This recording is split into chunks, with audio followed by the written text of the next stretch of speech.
This is Renee Romeo. Today I'm going to show you how to level a concrete floor. I'm getting ready to finish off my workroom with a permanent floor. I had it painted once before, but the problem with it is that I have what I'm considering graffiti pressed into wet cement in this room, and so little kids' hands are all over the place. So what I need to do is I need to level that off so that I can put down some stick down tile. And it's really an easy process to do this. The only thing you have to be careful of is, because this is a basement, the floor is actually sloped down toward the central drain. So I want to be aware of that, and I want to be able to keep a little bit of that slope, but I do need to even all of this surface out so that I can get a nice smooth finish for my stick down tile. So what I've done up to this point is I've washed the floor and I've gone ahead with a primer. Now there's a primer specifically for stick down tile, and it's a clear product, and you just brush it on with a brush and let it dry overnight. So I've gone ahead and done that. From this point, I need to address the drain, and what I've done is I've pried off the little cover for the drain, and I've checked to see what size diameter the actual drain pipe in the floor is. And so right now I've matched up a little piece of it, and all I'm going to do at this point is I'm going to take the pipe and I'm going to place it over this hole, and I'm going to take some duct tape and I'm going to tape it on the inside, through the inside and down to the existing pipe in the floor, just to make sure that this is going to stay relatively put when I go ahead and pour. From that point, when I pour the product on, I don't want it to actually stick to this PVC pipe, so I'm going to take some paper, and this will remove very easily, and then I can just go ahead when it's dry and just pop this right out. So I'm going to wrap this around the PVC pipe and tape it in place.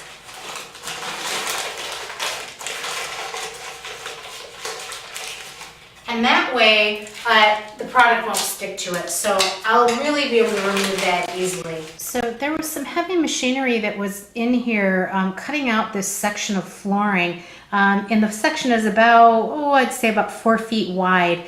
And, here is the graffiti that I'm talking about. And so, we've got a lot of bumps and things in the floor and, carved out names. So all that needs to be filled in along with this line that kind of runs the entire length on both sides of this cutout. So that's exactly what I'm trying to address, and let's get mixing. I'm using a powdered product. It comes in a bag just like mortar, and it's specifically for leveling. So this is what you want to purchase. What I have a 5-gallon bucket. In my 5-gallon bucket, I have looked at the instructions on the back of the bag, and it says to use anywhere between 5 1/4 quarts to 5 3/4 quarts of water.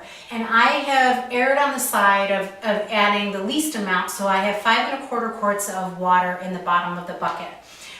If you're lucky enough to have a high-speed drill, you can use a tool like this to mix it with. You just add it to the tip of your drill and you go ahead to it. But if you have a regular drill, don't do it. You'll burn it out. That's exactly what I did. Don't make my mistake. So I will not be using this. What you always have to do with a product like this is you put the water in the bucket first, and then you add the powder to that.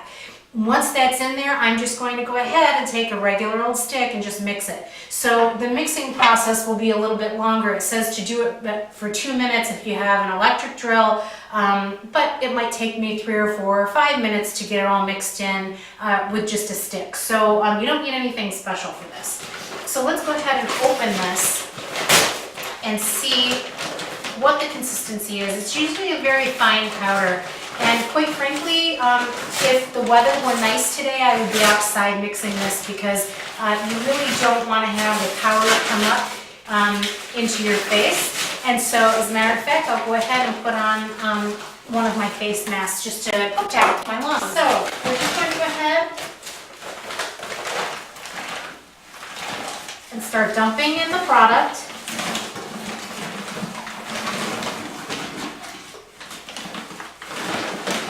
So you see how powdery it is. It really is very, very fine.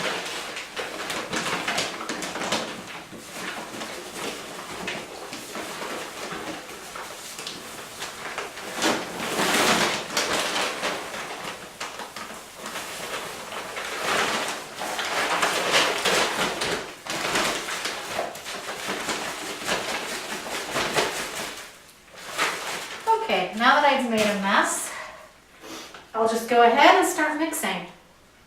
And then I can add the rest of the product to it once I get this a little bit mixed.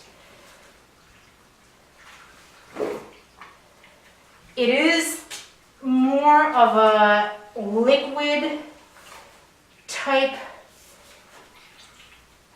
consistency that you want here, because you do want to be able to pour it onto your surface. And this is what it looks like when you're about halfway there. So I've got all the product in there now, and there's still a little bit of solids in there. So it really takes a bit of patience, and if you don't have a lot of patience, wait until you do have some before you get going with this project. So that way you won't be rushed through it, and you'll get this nicely mixed so that you don't have any lumps in the products at all. This area here is a little bit low, so all I'm going to do, I'm just going to dump this like so. And you'll see how it kind of levels it out a little bit. So I've got some cracks and things, and I'm just going to come to the edge of that. Ooh, you'll see I have a few little lumps in here. No big deal though, because I can mix those right in as I work.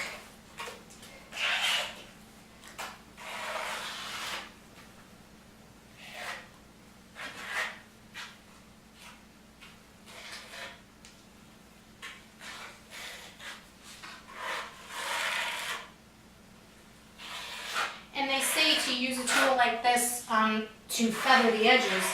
Sometimes you might have one of these tools that will adapt really well to a pole. And if you have that, that would probably be an even better solution, so you're not bending over working on this. But look, you'll see it's leveling out all by itself, and it's going to have an almost glassy finish to it when it dries.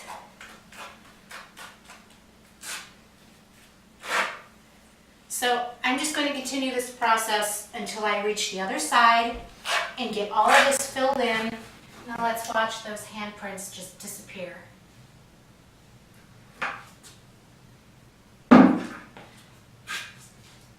So I'm seeing that I have a few little lumps and bumps here and there. So what I need to do is get in there with the tip of my tool and just break those up. If you don't break them up, when this levels out, you're going to have little lumps in your final finish. So you really do need to get in there and break those up before you go ahead and smooth it.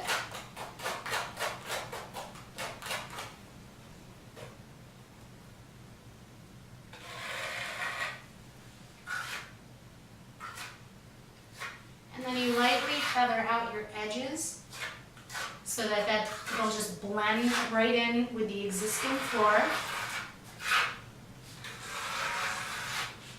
Doesn't have to be terribly perfect because this will correct itself. So just get back in there and get out all those little lumps.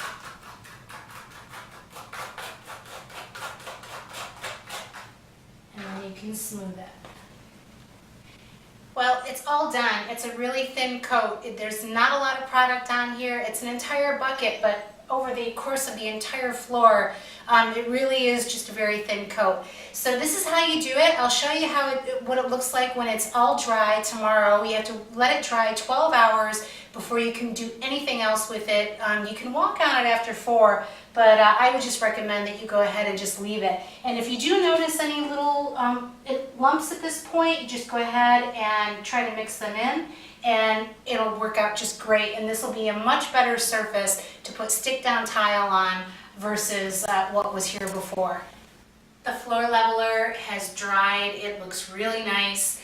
I did say before that it would dry with like a glass-like finish to it, and actually this hasn't, because I didn't use the full amount of water that it said on the package. So when you use the least amount of water on the package, you'll get kind of, it's a very smooth finish to the touch. It feels like glass, but it looks chalky. So the edges are nice and feathered, and when I go ahead and put my vinyl flooring over the top of it, it's not going to be bumpy or anything. So the last thing that I need to do here is just go ahead and take off this little paper wrapping on this little drain pipe, and it's nice and clean. And so what I'm going to do is just go ahead and when I'm done with the vinyl, just pop the little cap in place and it'll look fine. But this is how you level a floor. There's not a whole lot of extra product on here, so there's still, I've maintained the slope.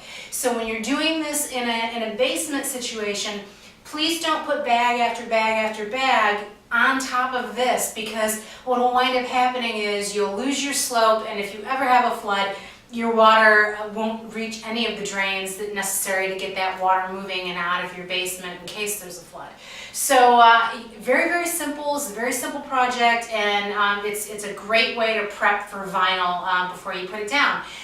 So this is Renee Romeo. Thank you so much for watching this project, and I'll have another one for you very shortly in the future. Thank you.